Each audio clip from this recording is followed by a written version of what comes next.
स्वागत है आप सभी का सीएनबीसी आवाज पर। आप देख रहे हैं स्टॉक 2020 का मुकाबला और नीरज मेरे बीच में होगा ये मुकाबला और आपका होगा फायदा। देखिए पिच रिपोर्ट किस तरह के संकेत दे रही है। एसडीएफ निफ्टी थोड़ा दबाव में कारोबार करता हुआ, लेकिन डाउ ने देखिए अच्छा प्रदर्शन दिखाया है, आप कह सकते हैं। ये सारे बाजार जो हैं यूएस के सूचकांक के लाइफ टाइम हाइस के आसपास ट्रेड कर रहे हैं और यूरोप का प्रदर्शन भी अच्छा कहा जाएगा। 3 में से 2 मार्केट हर निशान में जाकर बंद हुए, लेकिन हांगकांग के मार्केट यहां से क्यूज ले रहे हैं देखिए भारतीय बाजार, और ये दरअसल कमजोरी के साथ इस समय कारोबार करते हुए डॉलर इंडेक्स वापस देखिए 100 के ऊपर ट्रेड कर रहा है। ये भी अच्छा संकेत भारतीय बाजारों के लिए नहीं है। लेकिन आज नजर होने वाली है क्रेडिट पॉलिसी पर, जो इसका अनाउंसमेंट 2:30 बजे आएगा। मेरे सेक्टर्स को लगता है तेजी का ही ध्यान रखना चाहिए, गिरावट में खरीदारी के मौके दे रहा है बाजार। नीरज आपके सेक्टर्स क्या कहते हैं? बिल्कुल खरीदारी फोकस करिए और येन में जो हल्का सी कमजोरी है उसका फायदा एशियन मार्केट को मिलेगा। तो मुझे लगता है खरीदारी फोकस रखिए और इतने बढ़िया नतीजे अगर पेश कर रही है टाटा स्टील, इसलिए हमने उसको ओपनर का दर्जा दिया है। बहुत ही शानदार नतीजा टाटा स्टील ने पेश किया है, जो उम्मीद की जा रही है उससे बेहतर किया है जो बाजार का अनुमान था। तो इस पर फोकस करिए।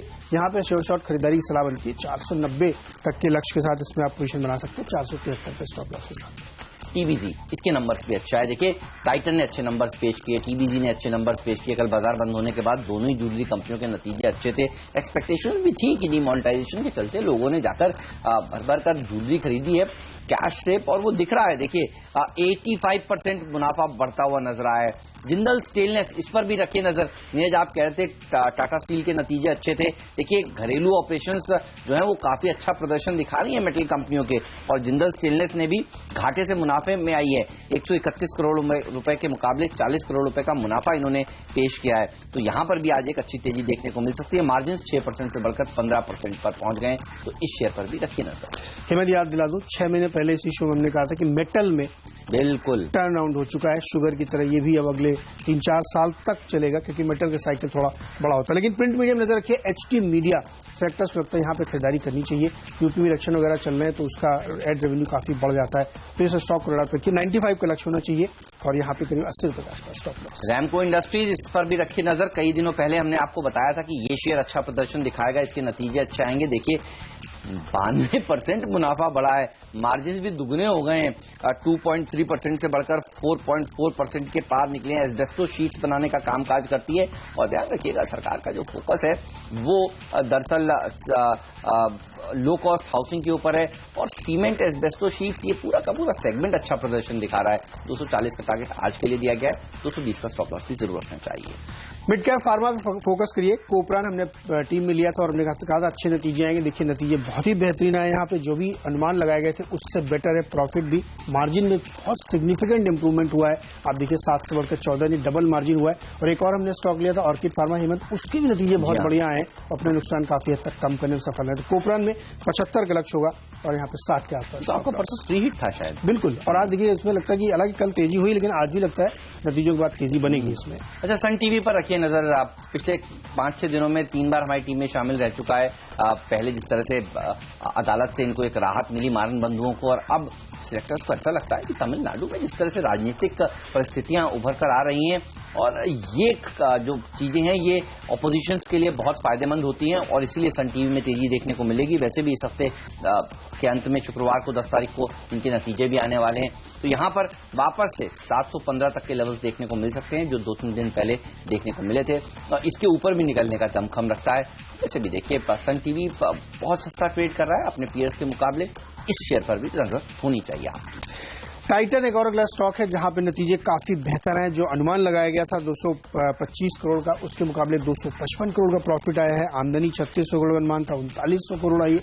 तो इस स्टॉक को भी रडार पर रखिए।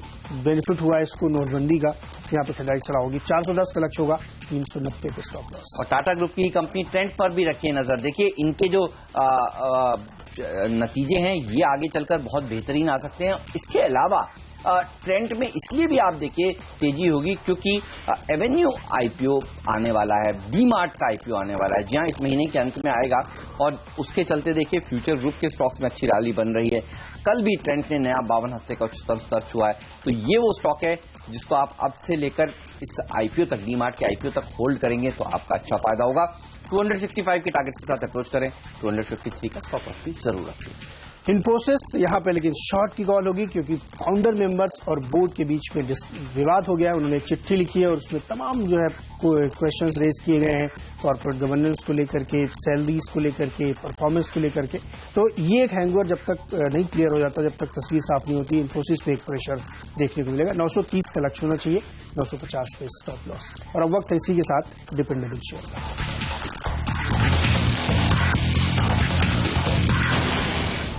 टाटा केमिकल, टाटा ग्रुप की कंपनियां अच्छा प्रदर्शन दिखाई रही हैं। टाइटन की बात नीरज ने की, ट्रेंड की बात अभी मैंने की। टाटा केमिकल्स के नंबर्स आ जाने वाले हैं और ये भी अच्छे आएंगे, इस तरह की अपेक्षा लगाई जा रही है। मार्जिन 10% से बढ़कर 13% हो सकते हैं। इसके अलावा मुनाफे में एक अच्छा इजाफा देखने को मिल सकता है, करीब 32% के आसपास का। तो ये एक फर्टिलाइजर सेक्टर, केमिकल सेक्टर के साथ जुड़ी हुई बेहतरीन कंपनी है जो पोर्टफोलियो का हिस्सा भी हो सकती है। यहां पर नजर रखिए, 565 के टारगेट के साथ अप्रोच करें, 550 का स्टॉप लॉस भी जरूर रख लें। नीरज, आपका मिस्टर डिपेंडेबल स्टॉक बताएं। देखिए, कैपिटल गुड सेगमेंट से हमने चुना है एमको, और इसमें सेलेक्टर्स को लगता है बहुत बढ़िया नतीजे आने की उम्मीद रख रहे हैं, क्योंकि कल देखिए बीएचईएल के नतीजे उम्मीद से बेहतर है। इससे पहले हमने टीम में अपार इंडस्ट्री शामिल की थी, उसमें भी उम्मीद से बेहतर नतीजे। तो ये कैपिटल गुड सेक्टर है, इसमें बहुत बढ़िया नतीजे आ रहे हैं। तो इसका इम्पैक्ट आपको इन कंपनियों पर देखने को मिलेगा जो मिड कैप सेगमेंट में काम कर रही है। और पावर सेक्टर पर सरकार का जो फोकस है वो सबको मालूम है कि 24 घंटे बिजली देने हैं, पोल प्रॉमिसेस पूरे करने हैं। तो ये जो कंपनीज हैं तमाम, इनको बड़ा फायदा होगा। सेकेंड लार्जेस्ट ट्रांसफार्मर मेकर है, और जिस तरीके से टर्नआउट इस कंपनी में देखने को मिला है, हमें लगता है बहुत ही बढ़िया रिजल्ट इसके भी आएंगे, क्योंकि आप नतीजा देख चुके हैं दिग्गजों के बाद। जैसे कि हमने आपको फार्मा में बताया था कि जो टॉप रैंक कंपनीज है उनके नतीजों के बाद मिड कैप में बेहतरी देखने को मिलेगी, तो आपको फार्मा में देखने को मिली। यही ट्रेंड आपको कैपिटल गुड्स में मिलेगा। तो एमको में खरीदारी करिए, 36 का लक्ष्य होगा, 31 पे स्टॉप लॉस। लेंगे एक छोटा सा ब्रेक, एमको के ऊपर नजर रखिए। लेकिन आज का फ्री शेयर कौन सा है, पिंच हिटर स्टॉक कौन सा है, ये सब हम आपको बताएंगे छोटे से ब्रेक के बाद। बने रहिए देश के नंबर 1 बिजनेस चैनल CNBC आवाज।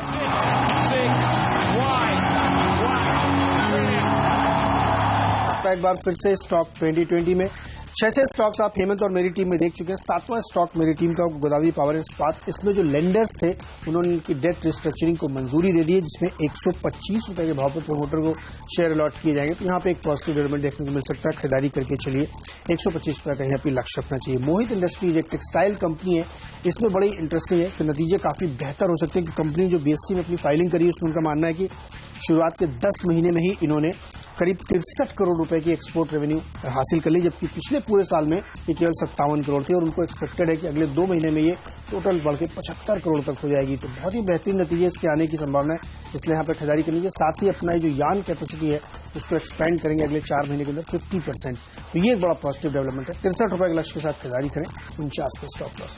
ओके, और मिडिल ऑर्डर में मेरे जो खिलाड़ी हैं वो दरअसल स्क्रैपेज पॉलिसी के साथ जुड़े हुए हैं। अशोक लेलैंड पर रखिए नजर, सेबको के ऊपर रखिए नजर। देखिए, सरकार एक ऐसी पॉलिसी तैयार कर रही है कि पुराने ट्रक्स और बसेस को जो 10-15 साल पुराने हैं उनको स्क्रैप करेंगे तो इंसेंटिव दिए जाएंगे।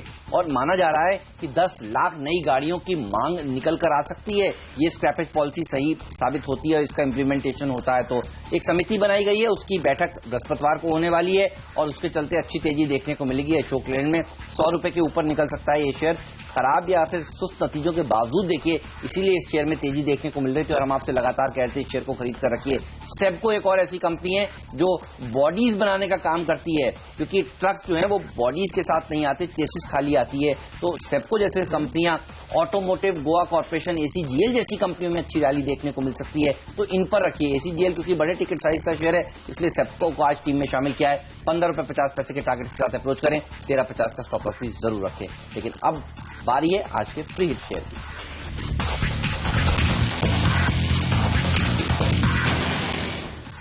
फ्री हिट के तौर पर shipping corporation of India SCI को शामिल किया, और उसमें खबरें ये चल के आ रही है कि सरकार एक और ETF की तैयारी कर रही है। जो पिछला ETF आया था ह्यूज सक्सेस था, दूसरा ETF लाने की कोशिश कर रही है, और ये ICICI प्रू मैनेज का जो सेक्टर रहता है, इसमें जो सेकंड रन कंपनीज है उनको शामिल किया जाएगा। और SCI ने लगातार परफॉर्म किया, क्योंकि जब से ये ईरान वाला सैंक्शन हटा है, इनके बिजनेस प्रॉस्पेक्ट्स काफी बेहतर हुए हैं, क्योंकि वहां से इनकी आवाजाही शुरू हुई है। और साथ ही उन्होंने तमाम जो ऑयल कंपनीज है भारत की, उसके साथ उन्होंने टाई अप किया है, जिसमें BPCL, HPCL, MRPL के लिए इनका लॉन्ग टर्म कॉन्ट्रैक्ट हो गया है। और जो इन्होंने गवर्नमेंट के साथ MOU साइन किया है, हर सरकारी कंपनी का MOU साइन करती है, अपना टारगेट देती है 1 साल का, वो बहुत ही ओवरवेलमिंग था। मतलब कई गुना इन्होंने बढ़ा के रखा है पूरी एक्सपेक्टेशंस में कि इनके जो बिजनेस एक्सपैंड हो रहे हैं उसका बड़ा फायदा होगा।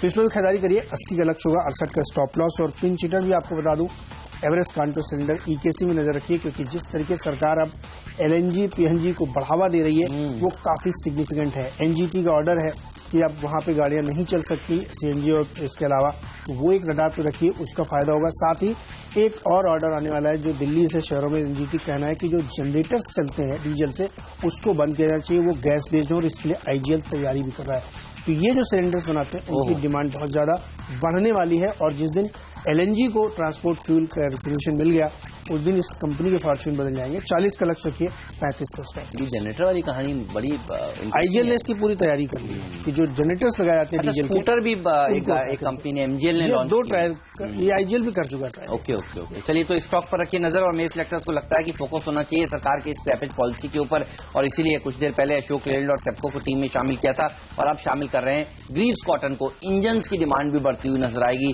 तो ग्रीव्स कॉटन को फायदा होगा। कुछ बड़े ब्रोकरेज हाउसेस भी यहां पर अब बुलिश होते हुए नजर आ रहे हैं। 155 के टारगेट के साथ इसको अप्रोच करें, 138 का स्टॉप लॉस भी जरूर रखना चाहिए। मन्नापुरम फाइनेंस एक और ऐसी कंपनी जिसके नतीजे आज आने वाले हैं। अनुमान लगाया जा रहा है कि अच्छे नंबर से ये कंपनी पेश करेगी। नोटबंदी के चलते बहुत पिट चुकी थी ये कंपनियां, और अब देखिए इन कंपनियों में तेजी देखने को मिलेगी। 96 के टारगेट के साथ अप्रोच करें, 91 का स्टॉप लॉस भी जरूर रख लें। लेंगे इस नोट पर छोटा सा ब्रेक, और ब्रेक के बाद आपको बताएंगे कैप्टन चॉइस भी, और एक क्विक रिकैप भी देंगे दोनों ही टीम का।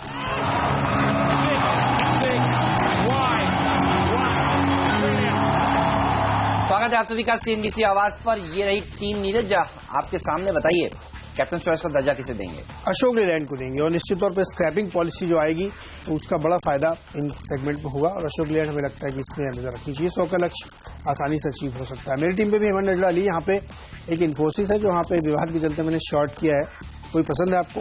मुझे लगता है कि SCI ये वो स्टॉक है जो अच्छी तेजी दिखा सकता है। अच्छे इसके नतीजे भी मैं देख रहा था आजकल में शायद आने वाले हैं, और जो नया CPSE ETF आने की बात चल रही है उसके चलते फिर से PSU कंपनियां अच्छा प्रदर्शन दिखाएंगे। अच्छा, जब बाजार ठंडा होता है तब तक PSU शेयर अच्छा प्रदर्शन दिखाने लगते हैं, तो वो फिर से होता हुआ नजर आएगा। लेकिन मेरी टीम पर नजर डालिए, बल्लेबाजों से भरी हुई है। सिलेक्टर्स को लगता है कि तेजी देखने को मिलेगी TBD में, क्योंकि नतीजे अच्छे आए हैं। जिंदल स्टेनलेस के नतीजे बहुत शानदार आए। रैमको इंडस्ट्रीज ने अच्छे नंबर पेश किए हैं, और सन टीवी में भी तेजी देखने को इसलिए मिलेगी क्योंकि तमिलनाडु में पॉलिटिकल अनस्टेबिलिटी देखने को मिल रही है, उसका फायदा विपक्ष को मिलेगा। इसके अलावा ट्रेंट में तेजी देखने को मिलेगी क्योंकि डीमार्ट का IPO इस महीने के अंत में आ रहा है, और ये शेयर लगातार 52 वीक्स हाई छू रहा है। साथ ही टाटा केमिकल्स पर रखिए नजर, इसके नतीजे आ जाने वाले हैं। एक्सपेक्टेड है कि अच्छे नंबर आएंगे, और सरकार की एक उच्च स्तरीय कमेटी की बैठक होने वाली है बृहस्पतिवार को स्क्रैपिंग पॉलिसी तय करने के लिए, और अशोक लेलैंड में इसलिए रैली देखने को मिलेगी। सेप्को जैसी कंपनियों के लिए भी अच्छी खबर है, क्योंकि ये बस की जो बॉडी है वो बनाने का कामकाज करती है कंपनी, और ग्रीव्स कॉटन में भी तेजी देखने को मिलेगी क्योंकि ये कंपनी इंजन्स के कारोबार के साथ है। साथ ही मन्नापुरम फाइनेंस के नतीजे आ जाने वाले हैं। अनुमान लगाया जा रहा है कि अच्छे नंबर ये कंपनी भी आज पेश कर सकती है। मेरी टीम पर डाली, यहाँ पे भी नतीजों पे ही फोकस ज्यादातर रखा है। टाटा स्टील के बेहतरीन नतीजे, कोपरान के नतीजे, टाइटन के नतीजे, सारे नतीजों के दम पे सेलेक्टर ने लिया है। इन्फोसिस में शॉर्ट करिए क्योंकि यहाँ पे मैनेजमेंट और फाउंडर्स के बीच में विवाद है। HT मीडिया में नजर रखिए क्योंकि यूपी में इलेक्शन है, तमाम राज्यों के लिए इसको फायदा होगा। एमको में नजर रखिए, कैपिटल गुड्स को बेहतरीन नतीजों के बाद सेकेंड रन कंपनीज तो उसका इम्पैक्ट देखने को मिलेगा। गोदावरी पावर में डेट रिस्ट्रक्चरिंग को मंजूरी मिलेगी, प्रोमोटर को 125 पे अलॉटमेंट हो रहा है। शिपिंग कॉर्पोरेशन ऑफ इंडिया नजर रखिए क्योंकि यहाँ पे एक और ETF लाने की बात चल रही है, उसका फायदा होगा। और EKC जो फ्यूल ग्रीन फ्यूल की बात चल रही है उसका फायदा EKC को भी हो सकता है, तो यहाँ पे भी खरीदारी चलाऊंगी। ऑलराइट, लेंगे एक थोड़ा सा ब्रेक, कहीं मत जाइए, बने रहिए CNBC आवाज के साथ ही। ब्रेक के बाद लेकर आएंगे मार्केट काउंटडाउन, जहां क्रेडिट पॉलिसी का दिन है, क्या हो आपकी रणनीति अब से लेकर 2:30 बजे तक, और ये सब बताएंगे हमारे एक्सपर्ट ब्रेक के उस पार।